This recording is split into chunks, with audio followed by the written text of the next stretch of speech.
So what do you want me to talk about now? I guess I could talk about some positive, a positive story with regards to my transition, which I never thought would happen. I never thought I would be as far along as I am today. I've been transitioning for the last 5 years, and I'm pretty much a late bloomer when it comes to being trans. I started 5 years ago, just before the pandemic hit. So in a way, I was in a very fortunate position when it came to social transition because I didn't have to step outside as much as you would normally have to pre-pandemic. Um, and when I did step outside, there was hardly anybody to notice you. So I started off at I think at a very fortuitous and unfortunate time at the same time. Nobody enjoyed the COVID pandemic and nobody enjoyed the shutdown. I can guarantee you that. But as things went along, things were going very positive for me, and I tried tights. And my girlfriend at the time was very jealous because apparently I had better legs than she had, which was no joke. I mean, going down the street in fishnets and a miniskirt in Las Vegas was. I wouldn't say it was fun because I had enough people offering me a ride, but I did cause a car accident once when crossing the road just because somebody decided to take a look at my legs.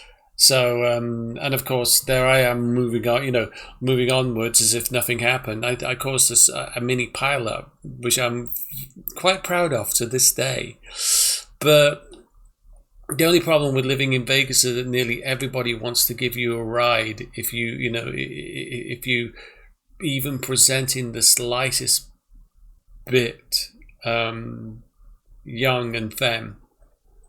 There, I won't go into what happened between then and Chicago, as it's a subject for another time. But I then moved to Chicago and discovered that Chicago has a law that requires insurance to cover transition, all forms of social and medical transition, from my face to my chest to my bottom surgery. And so I rushed as fast as I could to get included on all three of those programs. And yes, this is my brain. I know it's tiny and it's out of my head, but I was relying on it too much. But anyway, yeah, I put myself on the program as quickly as possible. And of course, my first surgery was my top surgery, which ironically was a lot more painful the first time around, because they didn't just do my top surgery, my breasts. They also did liposuction around my body so that I could get a little bit more of a feminine frame. Maybe gonna say, and I didn't have a lot of fat to begin with. They said, so that was a struggle, and I had a real hard time walking for 2 weeks as a result of that. I was utterly surprised as to how hard the first time was, which is kind of ironic because I've had two top surgeries. The second time was for as big a set as I could get, and I felt nothing. I felt no pain that day. I felt I could go off and do my own thing with absolutely no problem. Just go in, go out, and do my thing. Compared to the first time, that was kind of a satisfactory thing. And then my face surgery came along, which they did my face. They didn't do my nose at that time, but they did everything else. And I will confess, the face and the nose were the most traumatizing experience, if you want me to be honest with you. I went through a great deal of depression when I first came out and saw the results. And you don't expect a transformation overnight. Of course you don't.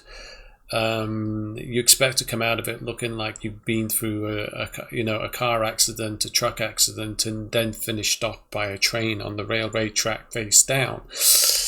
But I still asked for a mirror, and I know that I shouldn't have done. I still asked for that mirror, and I cried because I thought that I was going to look like a mess for the rest of my life. In fact, when I looked, I felt that I looked more manly than I'd ever done before when it first happened. And I went through weeks and weeks of absolute depression, just checking myself out in the mirror, making sure things were settling down. 6 weeks in, everything started to, I wouldn't say settle, but they started to come into shape, and you start to see the shape, and then the swelling comes up again, and you go back to this puffball situation. But it's moments like that that actually made me realize it was so worth it. It's been, my God, when was it? It was June of last year. No, it wasn't. It's been nearly over a year since my face surgery, and this is the result, and I'm very happy with it. And then came the big one, the really big one, bottom surgery. Yes, I got the surgery, the pinnacle of surgery that a lot of trans women go through, for so that they can complete their journey, and everything. And I went through that, and out of all the surgery that I got, as painful as it was the least traumatic for me. I was expecting myself to go through that and come out the other end and think to myself, what the fuck have I done to myself? I was expected to be traumatized. I was expecting that I wanted to go back and get the appendage again, because once you've gone through that, there's no going back. There is absolutely no going back. And that didn't happen to me. I was euphoric more than anything else, despite the fact that I had the most uncomfortable 14 days of my life with the catheter up me for 7 of those days. And then learning how to pee and clean yourself afterwards. Oh my God, that was a lot. Walking was also another struggle because you are really out of it. I was in the hospital for 16 days, largely on my own. I didn't get a lot of visitors, so it was a lonely time for me, unfortunately. Visitors did come, but they were few and far between. But the end result for me, having what I wanted, having finally got the surgery that I wanted, was mind-blowing. And I remember the first time I cried, and it was when I looked down and I didn't see a bulge. And that was the moment for me when I realized I'd crossed that threshold. But my journey was going to be far from over. I have to dilate every few days now. I had to dilate 3 times a day to start with, and that was frustrating. Now it's once every 2 days, which is such a relief. It's just about as sexually exciting as going to a Tupperware party, but it's still a thing that I have to do. Sex is pleasurable, but it's still uncomfortable. I will admit. I'm still kind of getting used to having sex, which is kind of ironic for me, and the fact that I'm an adult content creator. So I'm still learning things. And being an adult content creator, I thought I would be in less demand because I no longer have the appendage that comes with being a trans woman. But I've realized that people have been more and more interested in working with post-op trans women lately. So I'm a little bit in more demand than I used to be. So I'm really happy with the end result as to where things have gone in that direction. And then there's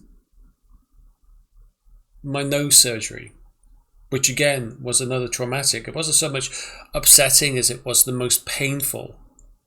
It was more painful than my bottom surgery. The nose surgery was the most painful, that I had waken up in constant pain and not being able to breathe through your nose because they put splints in it and everything is very is very uncomfortable. And the worst thing about it is when they take the stitches out, because the nose is the most sensitive part of it. But I had a crooked nose when I started out. My nose was way over here when I started out, and it was a really, really long nose. Now you can see how much more feminine it is with the profile. It's a lot more of a button nose than it is. I looked like the Wicked Witch of the West. I had a bump here, and my nose went out way too far and everything. I had my Adam's apple shaved that day as well. This was nothing. This was absolutely nothing. I didn't even know they did anything here. But it was the nose that was, that made everything. It's still a little swollen. It's still a little sore. Oh my goodness. It's been exactly 6 months since I had my nose surgery, and it will settle within the year. I was told. It looks pretty cute as far as I'm concerned. Whatever I can make out. So I was very happy with that. So as far as my surgeries go, that was my major journey, and I did all that within a year and a half, which is a lot to put your body through. A lot of trans women take their times over it. I just wanted everything done as quickly as possible because I was excited. I thought this was an opportunity I would never ever get in my life, and it happened. I got everything that I wanted out of this. I thought that I was going to just be living on HRT for the rest of my life, and I cannot tell you how emotionally happy I was when I finally got everything that I wanted, and how beautiful I feel inside. And probably to others, as people like to tell me, but I am literally right now one of the happiest women alive, and I'm happy to be where I am now. So that was a positive story, which I think we all really needed after everything else we've been talking about. So let's go on to Shining Free by Aurelia, which is an English song this time. Enjoy. Let's love, let's be free.